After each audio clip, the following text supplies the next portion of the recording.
Emergency Management, Silverdale, Washington. This presentation was created by David Varner on 22 October 2017.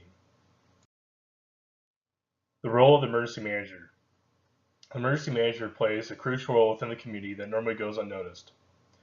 Our primary job, first and foremost, is to protect the lives of the members of our community and to protect our infrastructure. Secondly, we must also work to increase public awareness and educate the community on the hazards that our community faces. We must also strive to mitigate existing hazards and to forge partnerships within the community wherever possible. Demographic data. As can be seen by the charts to the right, according to data collected by Suburban Stats in 2017, Silverdale has a population of approximately 19,204 people. Of that, the population is surprisingly closely split between men and women.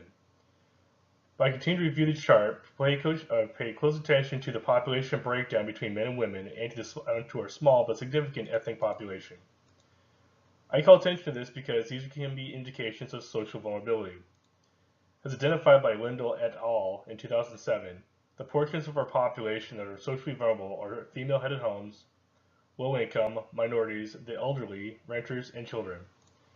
This is important because these are members of our population who will be hit the hardest during disaster. Additionally, we must also ensure that when trying to get information out, we address language barriers as well. Hazards to our community. Silverdale and Kitsap County currently face several threats. These can be broken down into two categories. The first category is natural hazards. These hazards are flooding, earthquakes, tsunamis, and landslides. The second category are technological hazards. These are hazards created by mankind. These can be nuclear power plants, fuel farms, terrorist attacks, or large-scale chemical spills. These can also be caused by being damaged by various natural disasters, such as earthquakes. Flooding in Washington can occur at any time, but will generally occur due to heavy rainfall in the fall and winter. Melting snow in the spring and rain can also cause flooding as well. Due to logging in our area, the forest cannot support nearly as much precipitation. According to the USGS in 2017, a forested basin can absorb as much as 10 to 50% of annual rainfall. However, with logging, this number is drastically reduced. Earthquakes are another hazard we face, and by far most deadly. The Cascadia Fault, when it finally causes an earthquake, will generate an earthquake of 8 to 9.2 in the Richter scale. Alarmingly, this earthquake is already overdue. To quote Jay Patton from the Oregon State University, by the year 2060, if we have not had an earthquake, we will have exceeded 85% of all known intervals of earthquake reoccurrence in 10,000 years. The interval between earthquakes ranges from a few decades to thousands of years, but we have already exceeded about 3/4 of them. Another fault line that holds us at risk is the Seattle Fault. This is arguably a much larger threat. No one knows when this earthquake will occur again. This fault line runs from Seattle and bisects the major population centers of Bremerton, Bainbridge Island, the community of Seebeck, and then finally crosses the Hood Canal. The last time an earthquake of 7.0 occurred in Seattle was approximately 1,100 years ago. When this earthquake occurs, it will be devastating. We will have widespread landslides, many of which will trigger tsunamis. According to a FEMA report in 2015, as many as 7 critical bridges will fail, in addition to the loss of approximately 50% of our existing highway system. Due to the unique geography of the Kitsap Peninsula, we will be effectively isolated. A large-scale earthquake would put the Washington State Ferry System out of commission and damage or destroy the Hood Canal and Tacoma Narrows bridges. This will leave one highway onto the peninsula. Further complicating emergency response and recovery efforts is that most resources will go to the Seattle area instead. As noted by the Kitsap Sun in 2016, we can expect to be isolated from days to months. Community partners. There are several different agencies throughout the area that we can work with as partners.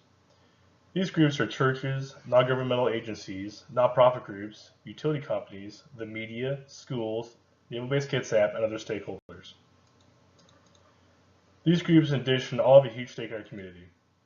Churches and schools are excellent mass casualty evacuation sites. Nonprofit and non-governmental groups can also provide relief funds and volunteer personnel during disasters. The media also play an important part in disasters as they inform the public and put a face on the disaster for the outside world. It does, however, fall upon us to ensure that they give out correct information, and as such, We must always maintain our credibility with them at all times. And finally, the military and their families make up a large portion of the local population. The military bases also possess hardened and redundant telecommunications. These facilities can also be resourced as we can use for relief efforts and search and rescue. They also frequently operate and maintain heavy construction equipment, which would be essential in a large-scale cleanup effort. Recovery Mitigation Committee. These agencies and organizations are the backbone of this committee, and each should be represented. Each of these members play important roles within the community. The police and firefighters are first responders. Utility companies are essential to the survival of our community, and the restoration and protection are of paramount importance. Without water, sewer, power, and waste disposal, our community cannot function, and delays restoring them will hamper further relief efforts and recovery efforts elsewhere. And while some might think that schools would be a strange addition to this list, they are actually essential as they have the capability of housing large numbers of displaced people. They are also located close to population centers. The Kitsap County Department of Emergency Management and the State of Washington Emergency Management Divisions make this list as we must always coordinate our efforts with the other agencies. This will allow us to provide mutual assistance to other cities and also be prepared to accept it for ourselves when necessary. Additionally, if the scale of the disaster overwhelms our local resources, we must also request additional support from the state and also from FEMA. Lastly, the local government. The local government is one of the most important players in this committee. The local government also assigns land use and controls zoning and also enforces building codes.